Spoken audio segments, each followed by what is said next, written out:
Hello everyone, this is part 2 of my series I've been doing with philosopher Dr. Timothy McGrew, examining the faulty epistemology of atheist Matt Dillahunty, reviewing his recent debate with me on the Modern Day Debate YouTube channel. If you haven't already listened to part 1, then I suggest going back and listening to that. You can also listen to my own comments on the debate on Braxton Hunter's program Trinity Radio. I will link to those as well as the original debate in the description of this video. I apologize once again for the poor sound quality and background noise in this as well as the previous recording. It turns out the audio was recording from my computer's internal microphone rather than my Blue Yeti device, even though my Blue Yeti microphone was plugged in. I only realized this after we had completed the recording. This also meant that when I muted my microphone with the intent of shutting out the street noise in the background, my microphone was not in fact muted. Nonetheless, I think this recording highlights a lot of the problems with Matt's epistemology and arguments against the resurrection, and I would highly recommend listening to this as well as the previous recording. We do intend to release more commentary on the remainder of the debate and trust that the sound quality will be much better going forward. So yeah, Jonathan in his opening statement basically set up 4 answers: myth, hallucination, conspiracy, or real, which is a version of liar, lunatic, and Lord. And when I say that he omitted legend, I said that on purpose, even though I did in fact recognize and remember that he included myth there. Because when he talked about the myth option, what he said, and unless I heard it wrong, is that Jesus' followers didn't claim that he rose from the dead, and they would have been surprised, or as surprised as anyone else, to hear that this was the case, which baffles me a little bit, since you would think that given various accounts of what was said beforehand, I don't know why they would be surprised that the guy who told them essentially that I'm God, I'm going to rise again type thing. I realize some of them are going to be a little bit surprised maybe, but to just write it off as that's not what I'm talking about when I talk about legend. I'm saying, see, Jonathan's working within the context of, hey, here are these elements reported in the stories. How do I make the most sense within the context of the story if I begin with the assumption these events happen? I don't think that that's actually justified. I think that the events are not actually warranted for belief and acceptance based on the evidence available. He defended against a lot of things that weren't part of my response. Why would they martyr? That's irrelevant. There are martyrs for countless religions that we both reject. I'm fine with the notion that people sincerely... I think the point with martyrdom is that there's more probable that they'd be willing to suffer trials and persecutions in martyrdom if they were sincere than if they were lying. So I'm not arguing that there's conclusive proof that they were sincere, but I'm saying it's evidence that fits within a broader cumulative argument. Right. Here's a point that you can bring up about Simon ben Kosaba, the Jewish failed hero of the Bar Kokhba rebellion in the 130s. When he died, so far from there being claims that he had risen from the dead or anything of the sort, he died in a cave. They never found his body, and people who had known him didn't want to admit that they had even known him at all. That movement died hard, and he wasn't even crucified. Really believed and were wrong. That what we see with alien abductions, with coronavirus conspiracies, with flat earthers, with pretty much every religion that both of us would reject, are a bunch of people who sincerely believed and reported all sorts of amazing things, and yet were wrong. And if we were to use this standard of evidence of, hey, I've got an ancient book and nothing else, and from that we can infer that these people were writing and who they were writing to and what those people understood, I don't know how that you wouldn't wind up letting in a bunch of other religions that you reject under that same standard of evidence. But he mentioned at one point that the best explanation for the actions of those people is my paraphrasing, is that God took human form, sacrificed himself, resurrected, and left no strong evidence, or left nothing that I would consider strong evidence. I guess we're debating. Jonathan seems to think that it's strong evidence. I don't know how you reach the conclusion that magic is a more likely option than demonstrably flawed thinkers thinking flawed. I don't see that there's anything to explain here. There's just a claim. It'd be like saying, hey, I saw this guy walk on water. How do you explain that? Well, was it maybe frozen underneath it? Did he get like a plexiglass thing and put it underneath it so that it hid that? Why am I trying to explain how this event happened when the only thing that we have to say that the event happened is somebody's claim that it actually happened? Meanwhile, I've seen people do that exact trick on TV, but he presented what he called a maximal data case, but it was bare bones because of time. And so we begin with after Jesus died and was buried. And my question is, did that actually happen? Jesus' followers would have been surprised as anybody else. I don't understand that they would have necessarily been as surprised as anybody else, though I would certainly realize that somebody resurrecting is going to be surprised. It's just funny that the people... And given the Jewish backdrop, it is surprising that Jesus rose from the dead, given N.T. Wright would have the on that. Right. Who were his followers. We don't seem to have a lot of accounts from them. 1 Corinthians 15:3 is Paul. Hold it. Stop. What? How many Middle Eastern peasant rabbis do we have 4 biographies of? Oh, 1. Right. Yeah, only 1. All of these snarky references to flat Earth and alien abduction are really very distasteful in a serious discussion, and I find that to be a piece of bad faith on Matt's part. This is all of it. So the bulk of Jonathan's case is Paul and Luke, and so Paul is not a witness. He's not a witness to the life, ministry, death, or resurrection of Jesus. So I don't know how anything that Paul ever says could be considered strong evidence for the resurrection. Well, he is a witness to the resurrection. That was just false. When he's not remotely an eyewitness, he claims to have had an experience with the risen Jesus after that, but there's no demonstration, no evidence for that. Paul's claim itself is evidence. And I called Matt out later for his false distinction that he makes between claims and evidence. Because Right, I claims completely agree. Yeah. Because if you have 1,000 testimonies to an event, then I think most people would agree that is strong evidence. And so if 1,000 testimonies to an event is strong evidence, then one claim must be evidence, right? Yeah. Paul expects the church in Corinthians to understand him. Of course he does, because they've heard the same stories. Paul tries to do this, he's the least of the apostles, yes, because he wasn't actually there. Luke is a companion, and so he's going to back up this story. Can we trust Luke Acts? It's supposedly grounded in eyewitness testimony, and yet we have no way to investigate or determine that there is in fact eyewitness testimony or how reliable. Oh, good grief.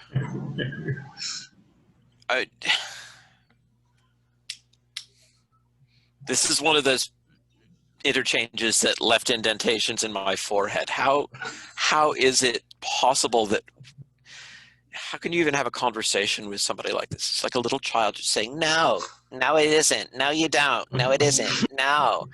That's not argument. It's like it's the Monty Python argument clinic. Have you seen that the argument clinic, I remember that. Yeah. That's funny. Yeah. That's not an argument. Yes, it is. No, it isn't. Yes, it is. No, it isn't. Yes, it is. No, it's not. Simple contradiction. No, it isn't. Yes, it is. No, it isn't. Or what the nature of their actual accounts is. It's like saying, hey, I've got a bunch of witnesses and you can't talk to them. It's exactly what we're dealing with here. Luke claims that he spoke to eyewitnesses. So what? That doesn't tell us whether or not their testimony is reliable or accurate. The second test that he presented for Luke, I didn't get to jot down the first one, was that the evidence that Luke was a traveling companion is irrelevant, because traveling partners, like if I told you that I saw Elvis after he was dead and that there were a bunch of other people who saw it too, and then my traveling companion comes along and says, yep, Matt said he saw Elvis. That doesn't do anything to tell us whether or not I saw Elvis. No, but it shows that we have to explain why you're saying that you saw Elvis. Is it that you're lying, that you're honestly testimony? The fact that people deliver testimony, be it in living testimony or written testimony, is itself a fact that under certain circumstances calls out for explanation. If he doesn't have an explanation, then he's welcome just to admit, I don't have an explanation, but we do. So put up or shut up, Matt. There are data here that require an explanation. If your explanation is simply, yeah, well, they just made it all up, then fine, say that. Let's get that out on the table, and then we'll discuss that. But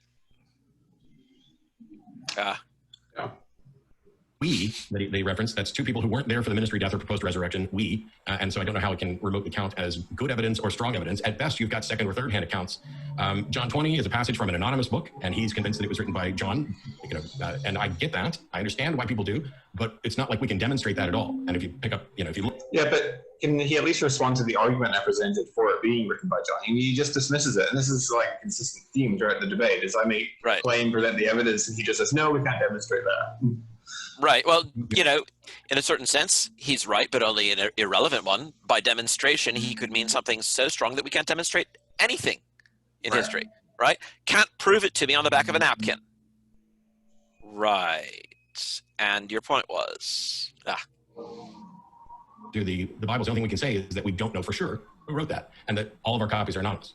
The impressive thing there was that the author knows the name of the priest. Well, assuming that there's any sort of investigation or discussion to be had, how do we know that he's right about the name of the priest? And what difference does it make if he's right about the name of the priest? That's like knowing, that Colonel Parker managed Elvis. It shows that he's close up to the facts, and actually you have an indication there that you have an explanation for how he came to know the name of the high priest servant, because the beloved disciple was someone who was known to the high priest, and so it's an undesigned coincidence that points to truth, and therefore to the authorship of John's gospel. Yeah. I didn't meet either one of them, and yet these are facts that I know. Now, things are a little bit different here in the sense that I have access to a lot more information than disciples did, and I don't want to be anachronistic. However, when I listened to Jonathan going through his rebuttal, he basically went over the same points that he made. I hopefully have cleared up my distinction over the myth. Yeah, that's because you didn't answer any of them. Yep. All right. Not me overlooking that he included legend and just dismissed it. It's that the way that he included legend I don't feel is dismissible. The accounts that there was a Jesus person, I'm okay with. The accounts that Jesus died, well, I'm convinced that Jesus died. If he existed, I'm convinced he died because, that's just the way life works. That everybody who's ever existed has either died or is still alive. It's curious that I'm, talking with people who think that are one of the only exceptions to someone who both died and is still alive, and yet they can't produce that person to come in here and defend any of this, and which is why for hundreds and thousands of years now we've just been sitting around arguing. So let's stop. If Christianity is true, then they wouldn't be able to produce the person to walk in and to have a chat with you, Matt. And in fact, if somebody did come in and have a chat with you, you would use that as evidence that it wasn't Jesus anyway.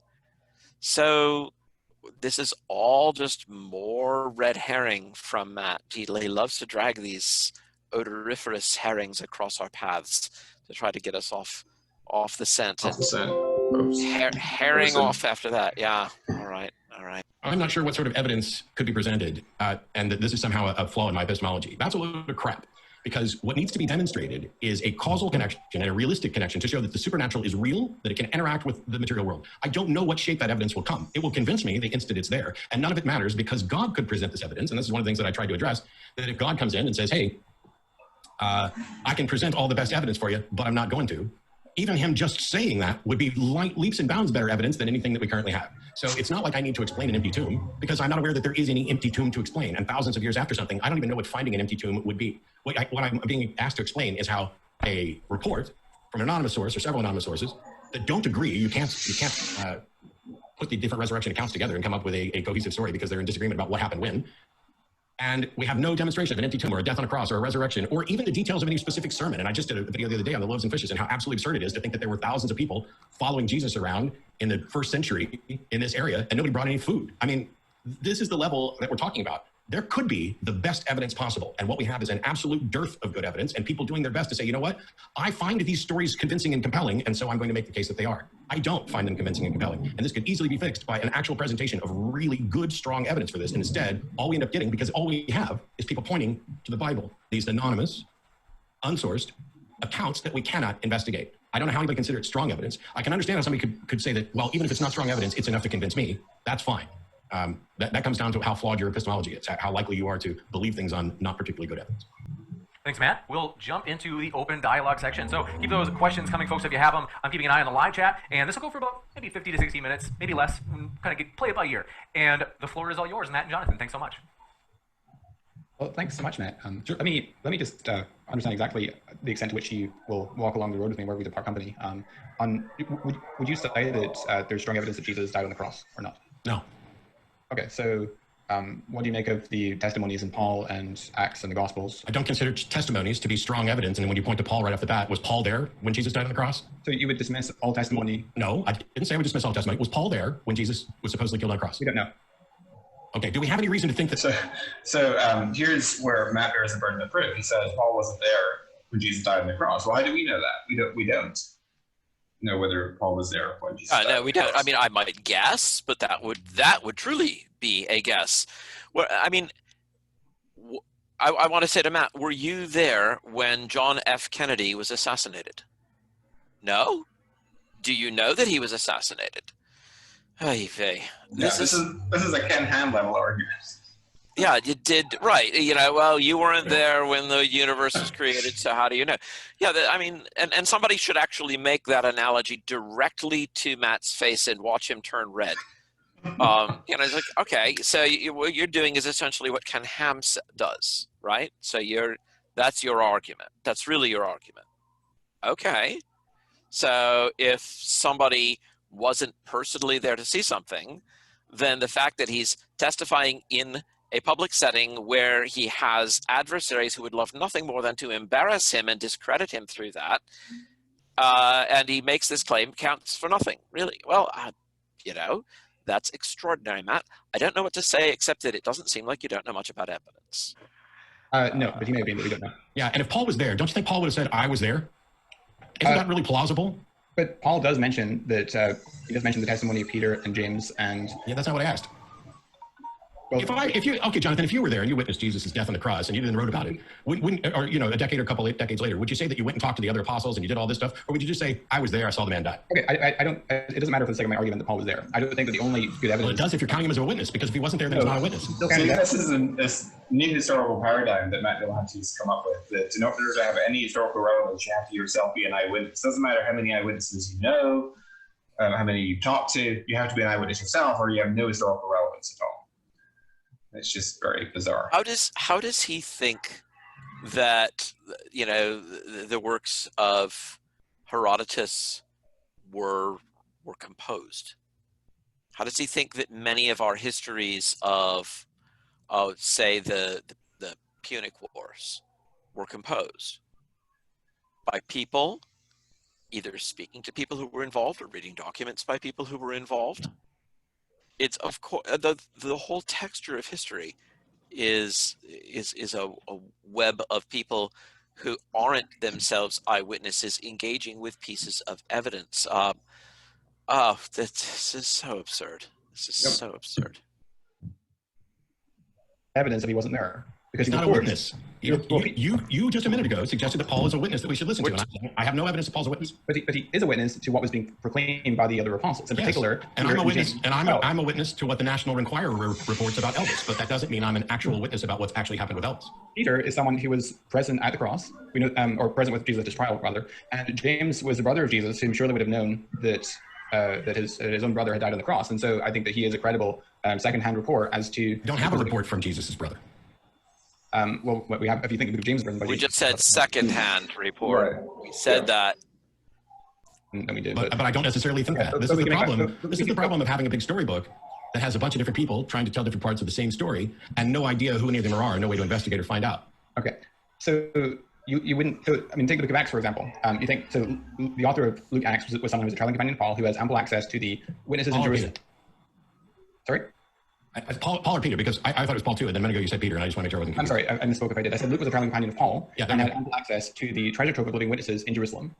And because he was present with Paul in Jerusalem. I think that's a really flawed assumption to assume that there was a treasure trove of witnesses. How do you know there was a treasure trove of witnesses? Doesn't that presume that the events being reported were true? And isn't that the very thing we're trying to prove? And therefore that claim is a fundamentally circular argument. No, because these. So I think part of the problem in your epistemology is you make this distinction between a claim and evidence, and you've made this a number of your debates, and I totally disagree with that approach. You're wrong. Because a claim is evidence. No, it's not. To be explained. A claim is not evidence. If I say I have a $100 bill in my wallet, that's a claim. It is a statement about a fact. It is not evidence in and of itself. It's more. It's a fact that has to be explained. Exactly. And one of the explanations is that you have a $100 bill in your pocket. It might be true, it might be false. I might say, since Matt is a notorious liar who will say anything for a cheap shot in a debate, he's probably lying here. And that would be one way of trying to explain it. But I imagine that Matt would, I'd be interested to know what he would say if I said that to him. A claim is not by itself and unaccompanied always strong evidence, but it might be depending on circumstances, and it might be part of a strong case depending how it interlocks with other pieces of evidence. This is evidence 101. Has someone not explained that to Matt? Hypothesis, especially, I mean, if you are. I don't care about more. This is so dishonest. Listen to me. Especially if you are a trusted friend who has a track record of being habitually reliable, habitually truthful. Then if I come to you and you say to me, I have $100 in my pocket or what have you, then that is something I'm going to believe you on, right? So that is a form of evidence. I completely agree with you, and you've just demonstrated how your objection is fundamentally flawed and my epistemology is sound. Because what you cited was the evidence for my likelihood to reliably tell you the truth. Here's the claim. My claim is I have a... That is the context that makes it strong or weak evidence, but a claim is evidence. Right, and we can see that it's strong evidence when we have other things where we are able to check up on this person, and time and again this person is showing himself to be habitually truthful. Then for those things that we cannot in other ways directly check up on, we have this kind of a cross-check, which is to say that this is a person who time after time has been found to be truthful. This is something that we need to take into account, and that's why that woman you were talking about before is completely out to lunch. $100 in my wallet. That is not evidence. What you're using is your understanding of how reliable and trustworthy I am. That is the evidence that supports whether or not my claim is likely to be true. I have no problem with that. Please present the likelihood that these stories are true. I don't know who wrote them. How do I know how reliable they are? I don't know who these people are. I have no way to investigate any of the facts about it. So all we have are personal testimonies, which is anecdotal evidence. It cannot rise to the point of Absolutely false. That's scandalously false. Of course we have ways of cross-checking these things. That's what all of the indirect and the direct evidence is. That's every piece of that, every method that we have of doing that, the indirect confirmations of historicity from little details that are mentioned incidentally and other sources that we can interlock with is the value of a denarius, the value of a stater, and the didrachma tax. There's all sorts of little points of authenticity that are woven all through them. And for the book of Acts, for crying out loud, literally hundreds of points of minute confirmation of a sort that would leave absolutely no doubt that this is somebody who is both very close up to the facts and extremely scrupulous about his handling of those facts, were the document not itself embedded in a collection called the Bible. Reasonably conclude that somebody rose from the dead. So it's an inductive argument. So we've got numerous points of historical confirmation in the Gospels and Acts, which cumulatively demonstrates that the authors of the Gospels and Acts, regardless of who they were close up to the facts, and that they are substantially trustworthy, they have reliable access to information concerning the events of conflict. So, for example, are you acquainted with the argument from undesigned coincidences in the Gospels and Acts? Yes.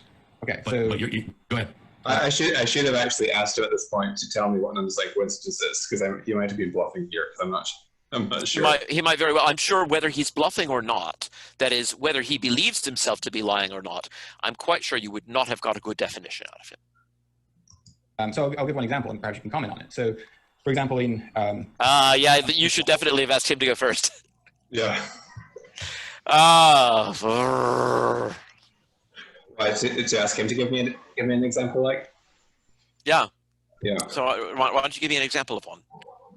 So if we go to John 12, this is where we have... so I'll skip this. I give the example with the 6 days before Passover in John 12. Right. Everything, as was already late, went to Beth at 12. That would be before Passover. Then in Mark 13, you have the Olivet Discourse on the Mount of Olives, where Jesus talks to his disciples on the Mount of Olives, which is midway between Jerusalem, where he's been all day, and Bethany, where his accommodation is for the night. So we can assume, I think, fairly reasonably that that's the evening of 3 days before Passover. And then chapter 14, verse 1, it was now 2 days before the Passover. So synchronized exactly what you would expect, given the historical reliability of those accounts. And building a cumulative argument from numerous examples of not only undesigned coincidences, but also extra biblical corroborations and so forth, unexplained allusions, I think we have a powerful cumulative argument an inductive argument for trusting the Gospels to be substantially trustworthy. How many years apart were Mark and John written? We don't know. I don't take a position on the dating of the Gospels. Well, you are taking a position on the dating of Gospels. You're just not giving a date, because the argument that you're presenting presumes that these things were coincidences that were written independently. But if they're both writing accounts of stories that were told, how remarkable is it that somebody would say, hey, Jesus was in this area around Passover? That doesn't demonstrate that just because... So it's like if I made a list of 10 things about Elvis, the fact that I got 8 of them correct doesn't mean that he was abducted by aliens. It doesn't mean that he survived his death and travels around. And if I tell parts of a story that were published and told a decade before I ever started writing on this, how is that a coincidence that needs to be explained when there's stories going around? The notion that we need to explain which parts of the story were written down is bizarre to me, because we have a story that people are telling. Some versions of it get written down. They don't agree. They agree on some details. They disagree on others. There's a hypothesis about shared documentation, about Mark being written first and Matthew basically copying off of Mark, and Luke potentially copying off of Mark. We don't know. However, you want to look at this and say, hey, they both said that Jesus was in town around Passover. And my thing is, so what? That has nothing to do with the divine, with the supernatural, with the resurrection, with any of that stuff. It's the most mundane, pedestrian. It's like, you might as well say, look, 2 of the Gospels reported that Jesus ate lamb along with potatoes and Rocky. Oh, no, that'd be alcoholic. Yeah, screw it. We'll give Jesus some alcohol. And Rocky at the final dinner with the disciples. Cool. How can I ever verify that? Why would I care that they wrote down the same thing? None of that gets to the truth of whether or not there was a resurrection. So if we're going to be talking about whether or not there's strong evidence for a resurrection, Jesus being in Jerusalem around Passover isn't strong evidence for a resurrection. So you're completely correct that the example I gave doesn't pertain to the resurrection. The point is that... I understood the point. Let me finish. Well, I wasn't done, but go ahead. Okay. I let you talk for a long time. I understood the point was to show that these corresponding accounts demonstrate the reliability and truthfulness of the witnesses that are reporting in the Gospels. Am I correct in that's your point? Correct. Correct. So I wasn't an idiot who missed your point. I just hadn't finished yet. Okay, go ahead. The fact that that you consider them reporting mundane things as if that means they're truthful and honest doesn't mean that they are accurately reporting other things that happen. I have no problem with them reporting what they believed to be true, but what people believe to be true is independent from what's actually true. And so you can say all day long that even though we don't know who wrote those Gospels, and I would agree, that they are generally trustworthy. I think I would agree that they are generally trustworthy on some aspects of it, but I don't think that me telling you a story about, Elvis doing Blue Hawaii means that if I also tell you a story about how he rose from the dead and was abducted by aliens, my truthfulness is no longer relevant. It's not about whether or not I'm an active liar. It's about whether or not I'm likely to be correct or whether or not I have a bias in my story. And it's undeniable the gospel authors have a bias, right? Sure, but I wouldn't dispute that. But that doesn't mean that they weren't reliable or truthful reporters. You know what I want to say here? I want to say, Jonathan, it might actually be a good idea for you to have said something like, that's going to depend on what you mean by bias, because he's going to get some mileage out of the ambiguity of that term. And this is where I would use the Holocaust example, in the sense that Holocaust survivors have a bias against Nazis. Yeah, and it makes no sense to say that for you to be a trustworthy reporter of the resurrection, you have to not believe in the resurrection. That doesn't make any sense. Yeah, that's completely absurd. They are. That's my point. I'm not saying that they're not reliable. I'm saying you don't get to assume they are. Right, but the point is that when you consider numerous instances of verification of the Gospels between themselves, the way they interlock in a casual and subtle way, the way that they intersect with extra-biblical secular sources, I could discuss many of those, that provides a prima facie basis for trusting them on issues that we cannot directly cross-check them on, because it shows that they're close up to the facts and that they are substantially trustworthy and reliable in the reportage of the events they talk about. Yeah, that'll never fly. I love my mother, and my mother has sent me letters, essentially telling me that she wouldn't lie to me, and God is real and Jesus is real. I don't believe my mother's lying to me. I just believe she's wrong. I believe she's sincerely conveying information that she's wrong about, because so in the case of this, you're willing to say that somebody's reliable when you have no access to that person at all, other than here's something they wrote, something fairly small that they wrote, that you can't go out and investigate. You can't determine the truth of any of it. So you don't know how reliable they are in the parts that you can't. You don't even know. Okay, let's just stop. It's not all that small. It has got a lot of intricate internal detail. His attempts to give some kind of hollowed out parallel to his mother are off base in a number of ways, one of which is his mother is not testifying to what she has seen and heard and her hands have handled. Right. So this is just red herrings everywhere. Passover thing, even though it's coincidentally reported. Well, we do, because I just showed the way they interlock casually, so it points to the truth of narrative. No, it doesn't. It does not. It does not confirm that that's what's actually happened. Are you saying that 4 people couldn't get something wrong? No, so that's not the argument. Whoa! Stop. Where did couldn't come from here? Hold it. See, this is the shift to, well, you haven't made it certain. Right. Yeah, exactly. And he said, "Are you certain that 4 people can got something wrong?" Well, no, obviously 4 people can get something wrong, but that had nothing to do with what I said. So. Right. So that's irrelevant. That has nothing to do with what I said. I believe at this point that he's doing that willfully, that he's not even just confused, that he is deliberately trying to avoid the point. The argument is that they fit together in a casual way. So, for example, Mark and John seem to be independent on this. So Mark telescopes the narrative. It's John that gives us the extra details, and where he arrives in Bethany the night before. It's in the morning. He enters Jerusalem. Mark 13 doesn't even give us the timestamp. You have to do the inference, because the men of all is between Jerusalem, where he's been all day, in Bethany, where his accommodation is for the night, and so forth. And so they interlock in a way that this is the point at which you're casting pearls before swine, I fear.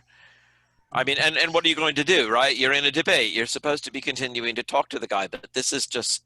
Yeah. Thank you for listening. I've been Jonathan McClatchy, and I've been in conversation with philosopher Dr. Timothy McGrew, reviewing my recent debate with Matt Dillahunty. Please stay tuned for further recordings where we will continue our dissection of Dillahunty's flawed epistemology.